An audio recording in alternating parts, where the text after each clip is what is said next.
आज आपल्या लाडक्या बाप्पाचं आगमन झालं आहे आणि त्याच्या आवडीचा पदार्थ अर्थातच आम्ही मोदक बनवत आहोत। माझ्या आईने मोदकाचं पीठ मळून घेतले आणि मला काही मोदकाचा आकार येत नाही म्हणून मी ते फक्त गोल गोल करत होती।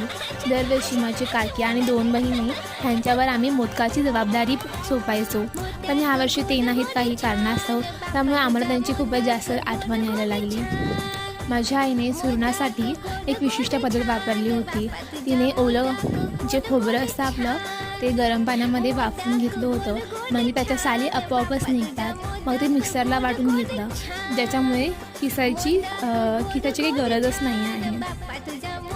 आणि आम्ही कसं तरी ते मोदकाचा आकार बनवत ते सगळं करून घेत होतो।